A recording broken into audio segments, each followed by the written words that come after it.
Estamos com mais uma edição do programa Mais Saúde e hoje vamos falar sobre um tema muito importante, o diabetes.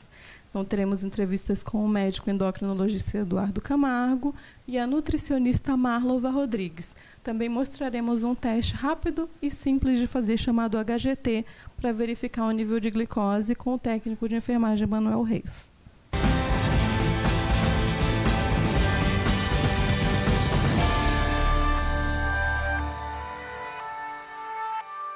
Confira agora a entrevista com o médico endocrinologista Eduardo Camargo sobre as opções de tratamento do diabetes. Doutor Eduardo, quais são os sinais e sintomas do diabetes? Os principais sinais e sintomas são sede excessiva, ter muita vontade de beber água, urinar muito, né, fora do habitual. Geralmente as pessoas passam a levantar à noite, por exemplo, para urinar, não tinham esse hábito e passam a ter. E perda de peso inexplicada, não estão fazendo dieta e de repente começam a emagrecer muito. Então esses são os sintomas clássicos, né? Mas pode também começar com cansaço, com fadiga, né? Com dor nas pernas. Às vezes são os primeiros sintomas que são mais discretos e passam desapercebidos. E o que é o diabetes? O diabetes é uma doença caracterizada por aumento do açúcar no sangue, aumento da glicose no sangue, né? Resultante de uma disfunção na produção da insulina, né? Produz menos insulina, ou na ação da insulina. A insulina existe, mas ela não consegue funcionar direito. Então o resultado é aumento do açúcar no sangue. E como é que é feito o diagnóstico para os pacientes? O diagnóstico do diabetes é sempre laboratorial. A gente precisa de um exame de sangue para avaliar o nível de glicose, avaliar a glicemia. Geralmente se dá o diagnóstico quando a glicemia, com jejum de 8 horas, né, pela manhã, ela tem um valor de 126 ou mais. Isso a gente deve sempre confirmar com uma segunda amostra, né? Ou então pode-se usar um teste de sobrecarga, um teste em que a pessoa recebe uma quantidade de glicose oral e se mede 2 horas depois. A gente usa esse teste muito na gravidez, né, a partir da 24ª semana, para fazer o diagnóstico de diabetes gestacional.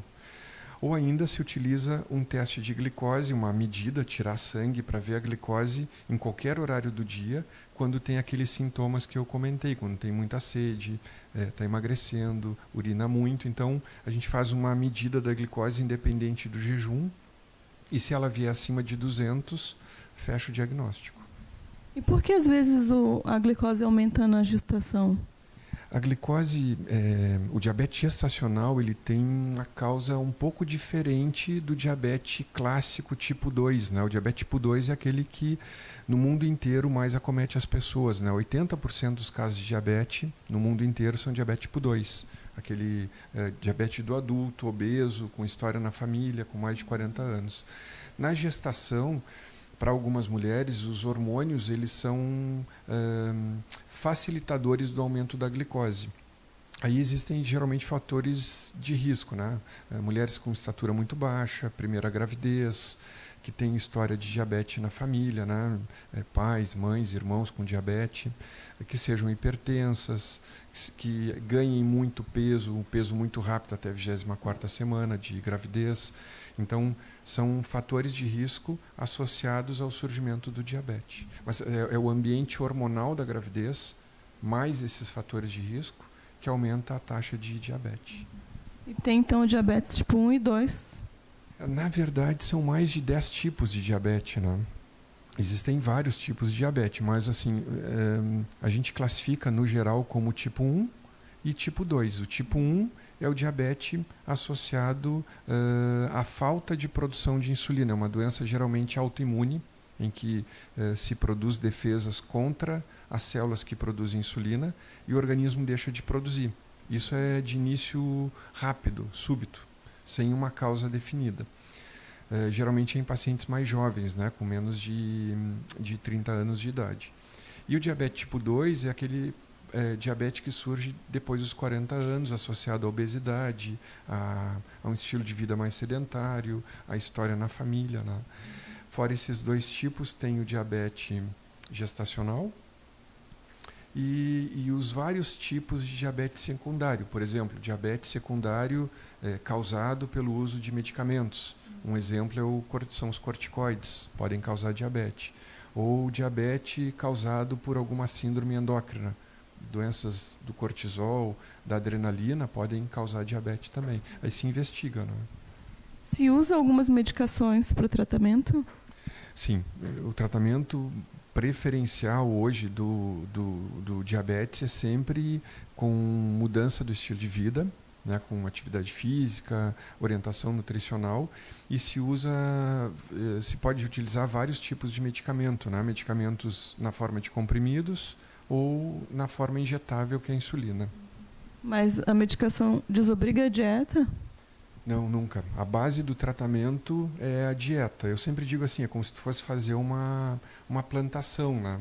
Então, tu tem que arrumar primeiro a terra. Então, tu tem que fazer direitinho o canteiro. E fazer o canteiro significa ter uma boa dieta, ter atividade física, mudar os hábitos. Em cima disso, aí os remédios funcionam, né? A gente hoje tem felizmente, uma gama enorme de medicamentos para tratamento do diabetes. Todos eles com vários benefícios, além de controlar a glicose, né? Mas assim, a dieta é a base, não tem como abrir mão da dieta, né? E os diabéticos que fumam têm maiores riscos que os que não fumam? Tem. O cigarro, ele aumenta, é uma combinação ruim, né? Diabetes e cigarro. Principalmente porque aumenta o risco de complicações circulatórias, né? Pacientes que têm diabetes têm uma taxa 3, 4 vezes maior de infarto. Então, se fuma, esse risco é muito maior. Assim como o risco de amputações, né? É muito maior em pacientes diabéticos fumantes. E as amputações não são previsíveis, né? Elas acontecem de uma hora para outra. E quanto ao álcool, tem alguma restrição para quem tem diabetes? O álcool ele pode interferir no tratamento de insulina, né? Pode, por exemplo, aumentar o risco de hipoglicemia para pacientes que consomem álcool. E também ele pode interagir com várias medicações que se utiliza no tratamento de quem tem diabetes. Por exemplo, geralmente quem tem diabetes usa remédio para colesterol também. E esse remédio do colesterol tem uma passagem hepática, tem um metabolismo pelo fígado. E o álcool, ele também utiliza muito o fígado. Então, o ideal é que não se consuma álcool ou o consumo seja muito eventual, em doses muito baixas, né? Então, deixa eu ver se eu entendi.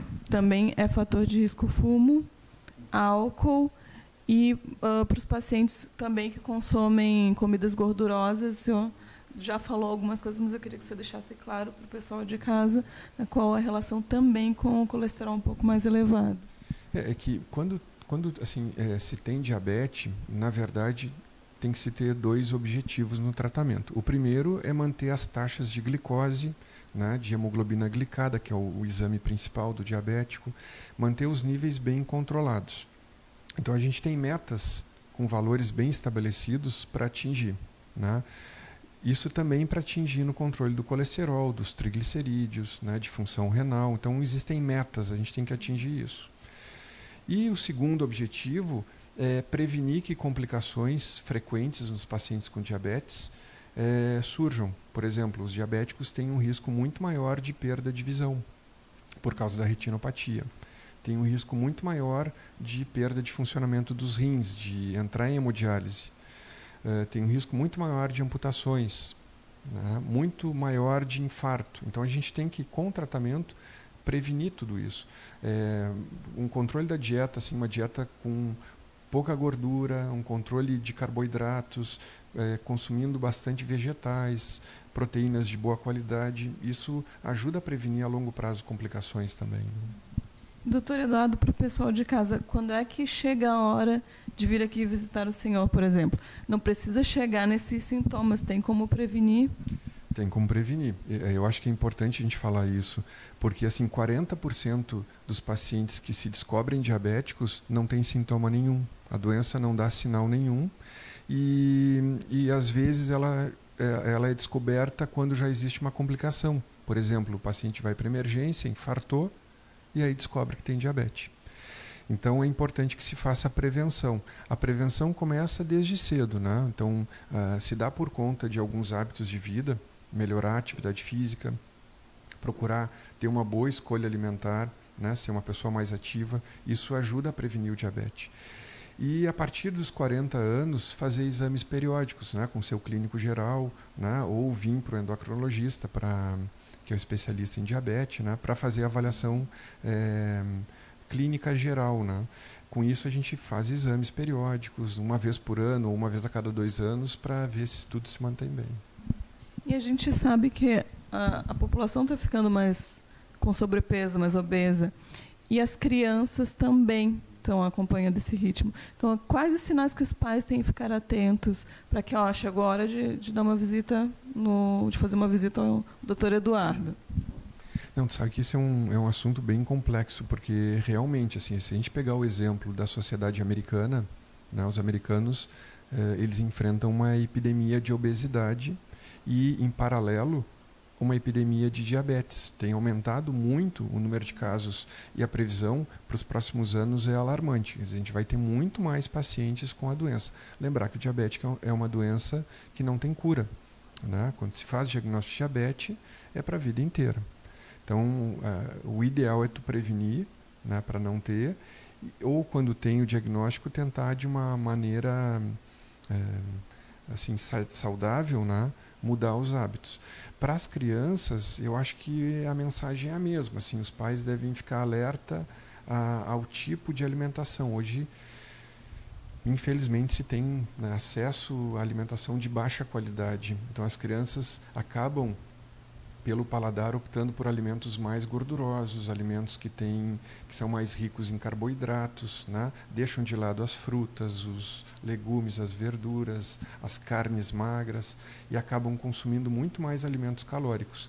Aumentam mais o peso, ficam mais sedentários, né? E acabam aumentando o risco de diabetes. Esse diabetes que eu te comentei, que é o tipo 2, que acontece em pacientes mais velhos, hoje já existem vários casos em crianças. Seria um diabetes do adulto, que aconteceria depois dos 40 anos. E a gente tem visto no consultório em crianças de 10 anos, 11 anos, né, que acabam tendo um peso muito acima do que é o ideal, né? Então, eu acho que para a criança, os pais têm que ficar atentos à qualidade da alimentação. Hoje a gente fala muito no consultório de se refazer os limites alimentares, né, porque às vezes os pais trabalham fora, estão mais ocupados, têm menos tempo e quem cuida acaba não cuidando tanto da alimentação, né? Não prioriza uma boa qualidade de alimentação. Então eu acho que o principal é rever esses conceitos. E é interessante que a gente, hoje, com toda a tecnologia que tem para tratamento do diabetes, a gente tem recomendado o retorno aos primórdios, né? Que é uma boa alimentação, ficar mais ativo, se movimentar mais, para que a doença não progrida também, né? Então tem que ser uma mudança de consciência familiar nesse caso. Acho que em todos os casos, até para ajudar quem o familiar que tem diabetes, acho que pode mudar o hábito da família, né?